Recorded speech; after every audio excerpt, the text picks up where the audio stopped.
An interim deal has been struck with Iran to freeze its nuclear program. Ahead of fresh meetings between Tehran and the UN's atomic watchdog, the IAEA, Euronews spoke to the agency's Director General. Mr. Amano, thank you for joining us and welcome to Euronews. There has been a historic agreement between Iran and the world powers. Iran has begun halting some of the most controversial elements of its nuclear program, and as an exchange, the West has agreed to lift some of the sanctions. What do you think about this agreement? Is it sustainable? E3+3 and IAEA have negotiating with Iran in different paths, but there was some positive and encouraging movement since the coming of President Rouhani. I believe it is a good movement, but much more needs to be done. What are your expectations and what you are going to ask? Iran and IAEA issued a joint statement on the framework for cooperation, which includes 6 practical steps. We have also agreed that these 6 practical steps would be implemented in 3 months' time, so by early February. We have started to address the easier issues, but gradually we move on to more difficult issues. This is a step-by-step approach. What do you think that will make Iran finally give up its nuclear aspirations?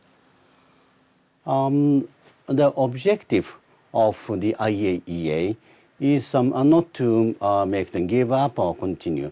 The objective of the IAEA is to provide the credible assurance that all the activities in Iran stay in peaceful purpose. US President Barack Obama told Israeli television in March 2013 that his administration believed, and I quote, that it would take over a year or so for Iran to actually develop a nuclear weapon.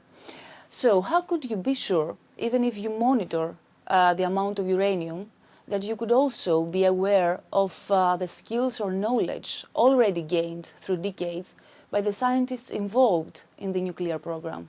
We are the organization to verify the peaceful nature of activities, and we are not providing the military outlook.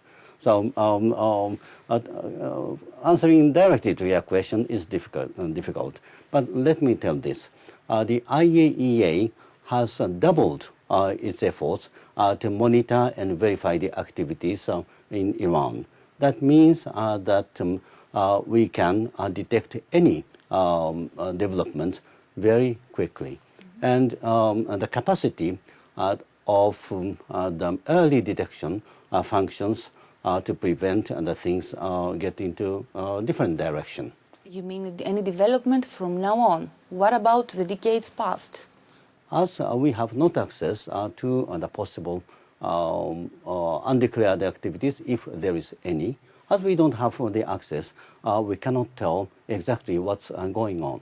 This is the problem.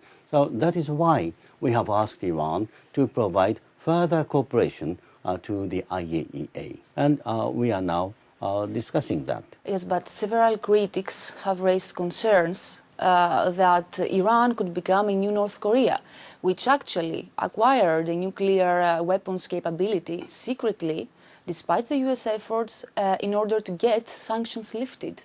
Iran and DPLK are quite different. Iran is a member of the Non-Proliferation Treaty, and we have inspectors, and they say that all the activities are in peaceful purpose. In case of North Korea, they have declared to withdraw from the NPT, expelled all the inspectors, and they even detonated nuclear explosive devices. So I do not want to mix two cases. Mr. Amano, you are the first Asian in the top position of this agency, and you really know well the North Korean case since you were in the Japanese Foreign Ministry. So do you think, how dangerous you think this regime is right now, taking into account the allegations that Pyongyang supplied various weapons to Middle East countries? We have heard rumors, some speculations, but we do not have the evidence to indicate that. Seeing from Europe, Iran nuclear issue is the single top priority. But as I come from a different part of the world, I know very well that North Korean nuclear issue is a serious security issue for the region and beyond. I really would like to play an essential role in the denuclearization of Korean Peninsula.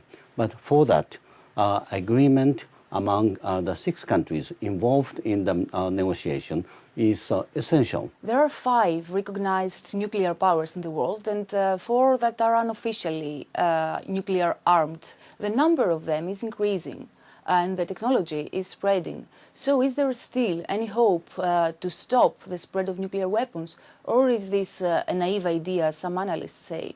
When I joined the IAEA in 2009, 93 countries implemented this additional protocol. Now 120 countries are implementing it. I hope that member states will support us and will give us the tool so that we can do the work to prevent the spread of nuclear weapons. Mr. Amano, thank you for being with us. Thank you very much.